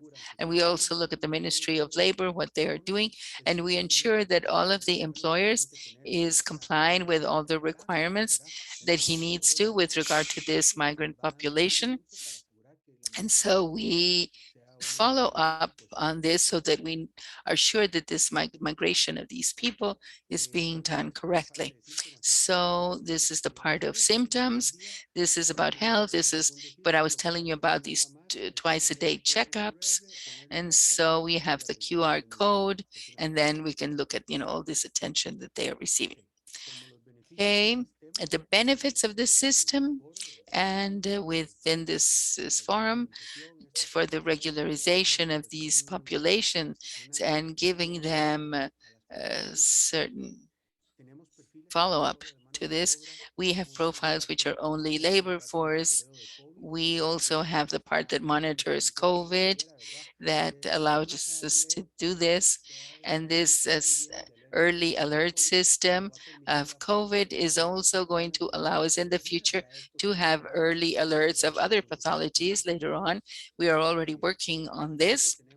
And then we have the integration between the productive sectors, which is also allowing that this workforce has options about where they want to move once they finish their contract with a producer, and so that we can ensure that they do not lose, their contribution to social benefits. And we're going to have this statistic that is going to be important for this migration flow, where are they, where they are moving to, and so forth. Important within this is that the producers, so that they would join us in this dynamic, amongst the raising awareness, we took this to the people where the people are living with this. And so we had a link with the sanitary part, so that they would know the conditions in which they were living in with their families, the conditions where they were being accommodated during their stay in the country. And some countries received fines of even up to $1 million, or we gave them, we forced them that these people, they had to invest in this then, so that they would offer the accommodation that all these people needed. They needed to see, they don't express this because of their vulnerability situation. They don't say that they don't have anywhere to live, that their salary is not enough because they want to send as much money back to their families in their countries. So we have important investments since last year from the employers. And so, but this has allowed us, so they offer them sanitary conditions and human rights conditions, which are much better than they used to be. So all of this, so that we can start wrapping up, is that they have a migratory document, so that when they come to the border, they are delivered. This doesn't take more than 5 minutes to be issued at the border. It has to be done orderly. This morning, for example, I had to take care of several indigenous people who tested positive in the southern part in Cotobruz with a very low symptoms, but who came in without following these procedures. And so they had them there. And based on the work that we are doing here and sort of random tests, then we were able to identify them. So now these persons are going to have, they're going to be offered the medical attention they require. And once they are recovered, then that they can come in a regular way, so that they do not become a social burden for Costa Rica or Panama. So they're going to remain there at the border, I guess, and they're going to give them the treatment there. So this is an example that, very recent one, just this morning. And then we have the generation and the promotion. So for labor inspections, this allows the Ministry of Labor to know which are the farms that they should visit. And the Ministry of Health ensures then the conditions that the migrants should have. and also generate a supply and demand system of workforce that is generated, and we're uploading this to a website so that they know where they have jobs, where people are needed, and so forth. This since last year, as I gave you in the graph, we were able to register 13,556. So now we hope that with this record, what we're trying to do is that this ID card and the system will be position itself for all of the agricultural sector, and we can start looking at other types of industry, which also offers jobs for migrant populations like the maquilas or other job sources, which through such a dynamic system such as this, that we can ensure the migrants the conditions, that social health conditions, the labor conditions that the migrants should have. And we have also been looking at to see how we can work with other types of migrations so that we can give them more traceability, at least from the sanitary point of view, for the migrants who are coming from Colombia and who are going up to the other countries up north. Okay. Okay, so yes. So we need to bring up the time card, so I invite you to wrap up. So that would be the summary of everything that we had said. So thank you, Dr. Valverde. We appreciate your presentation, which illustrates these regularization processes, which are backed by the results of the study. So we have some time for dialogue. We invite you to participate in the chat, and I'm giving the microphone to Rita again. And so she is from the government of Mexico. Good morning, Rita. So thank you, Rita, for this part of the agenda. We had thought of a dialogue space based on some triggering questions, but we think that we only have 3 minutes to close the activity. So I would like to open this space for anybody who has a question or doubt, and also to tell you that, of course, through email, we can answer any concern, any question, but I don't know if there's anybody who wants to comment anything right now. So of course, I'll invite you so that you look at this study, you review it. Juan de Dios, go ahead. Okay, good morning, everyone. So can you hear me? Yeah, we do. My question is particularly for the people who made this study, if it was possible to identify a regional regularization measure more with this national character.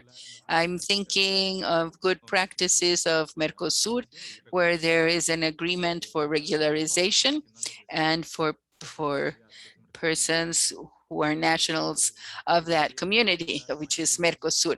So if you could give us a little bit more light about this question, and also know what recommendations IOM would give us to be able to generate these regional agreements in our region, in CRM. So thank you, that would be all. Thank you, Juan. I don't know if Maria Gabriela or Jesus would like to give you an answer. Okay, yes, one of the main findings of the study is that no agreement has been developed, no multilateral or regional agreement has been generated for the regularization of migrants. This is very interesting because this is a region which has a lot of cooperation, a lot of regional dialogue, but we did not identify any of these practices.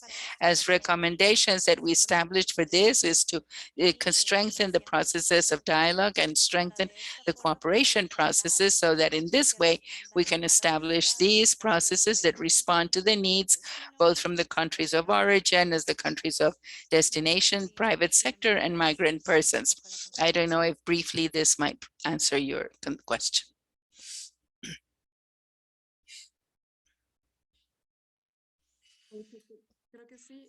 I think so. Okay, thank you, Maria Gabriela. Anybody else has any comment? Or should we go on to the closing of the meeting? We have 1 minute left. Okay, we can extend a couple of minutes. I think that Madariaga from Honduras wants to say something. So maybe if Maria Gabriela or Jesus can refer to this. And then we also have a couple of questions in the, for example, in Guatemala, some terms, the migrants who are not detained because they haven't committed any crime. So these are migratory centers, not detention centers. So we need to talk about this. In some countries, it's detention. Some others, it's you're arrested, or they're, they're deprived of their freedom, or so it's according to the legislation. So it's basically what Honduras is asking, because they have some audio. So I don't know if the researchers can refer to these questions that we have in the chat.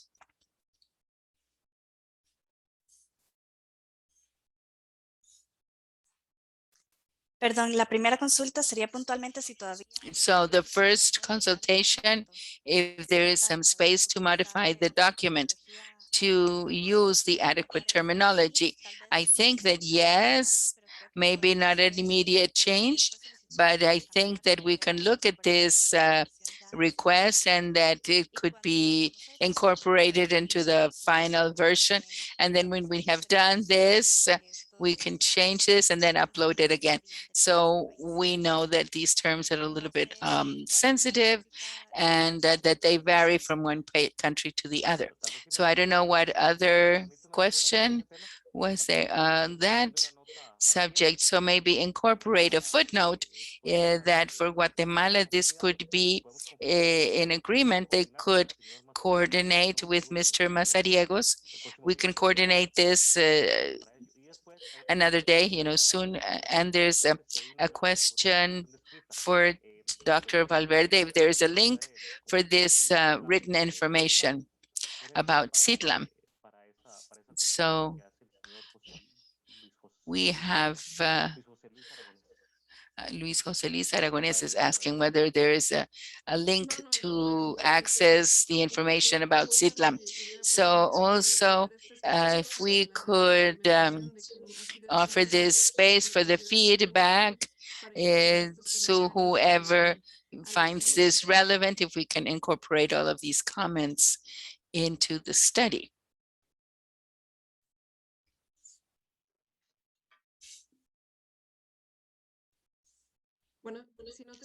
Okay, we don't have any other comment or any concern.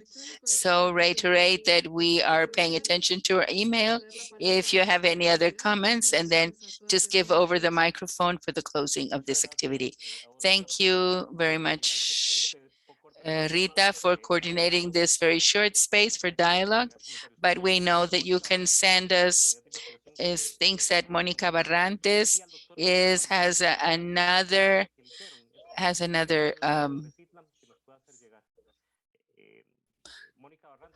Monica Barrantes wants to say something, so go ahead. Okay, hello, yes, can you hear me? Yes, go ahead. Okay, good morning, everyone. Thank you for your space, for offering this space so that we can submit the study. We think that they has interesting aspects for all the members of the RCM, both the challenges, the opportunity spaces, as well as the good practices that can be replicated. Just to explain a little bit the steps that are next steps, as we said through the presentation of this study, is that the link of regularization and integration is very close. Regularization is a first step for the integration of the migrants persons, both in the economic, social, and political life of, especially in the countries of destination and their communities. So because of this and because of this process has been so successful, we are thinking from the unit of research and the integration program of the IOM to be able to begin with the development of a study of integration And also, as we have commented, with a current pro tempore presidency, which is very interesting, where we're going to be able to analyze the existence of provisions and initiatives that exist in this region, in our countries, to facilitate the integration of migrant persons. Of course, what is ideal is that we could continue with this process, that we do it in the framework of the CRM, so that we would be contacting the countries of the CRM so that we can create this study, as well as the one that we just finished with regularization, hand in hand with CRM, so that we will have the feedback of all of you. You can tell us exactly what programs, what processes you have done to integrate the migrant persons, especially in the countries of destination. So briefly, to tell you what the next steps are, what we're envisioning. And thank you again, CRM, and especially the pro tempore presidency, for having collaborated with this study and having a successful tool. Thank you. Thank you, Monica. And now we will give over the microphone to Gustavo of the group work of this massive migration work group, so that he can close. Okay, so thank you. Good afternoon again. And so at least here in Mexico, it's the afternoon again in Mexico City. So good afternoon. So I think that today we have had an interesting event and a very rich in information. We have the participation of different people of the regional conference, and of course we're very pleased with this. And so comment that I think that we could receive comments, and this is the purpose of being able to submit this document, to do it publicly and in this space, because we believe, of course, that it is susceptible to receiving some input, some comments, reiterate that the exercise of research of the IOM colleagues and this presentation and the collaboration of this pro tempore presidency is constant and attending to these elements. So we could receive some modifications. We invite you to read them. And I think here, Luis Alonso and the IOM colleagues, that maybe we could receive the comments up to the September 30th. And so if they could review this document over the following days that remain of September, and if they have some specific comments, and then of course, let's ask the opinion of Luis Alonso, Monica, and Gabriela about, how we could manage these different comments or modifications. So from the Secretariat, then of course we submit to whatever the pro tempore presidency says, and of course to what IOM says. Yes, of course. In fact, we're going to include here in the chat our email. So if you have any questions or comments about this study, if you want to send us your comments there. So I think that we are already diagramming this study. So I think it would be difficult to modify some of these. We're going to attend to the comments of the person from Guatemala because we're finishing the diagramming today. So I think that it is very timely. I think we probably included a footnote. If it's not there, we're going to include it. So I think, but rectify that because we're already finalizing the diagramming of this. So, but if you have any comment, or question, then we can do it through email, of course. Okay, perfect. So I think that we could give us a deadline by the September 30th, which might not be reflected in the edition because it's already constructed, but we could include some footnotes or some elements with the publication, which would have to be read, some elements that would have to be read differently or having to be changed. I don't know what you think, Monica. Yes, okay.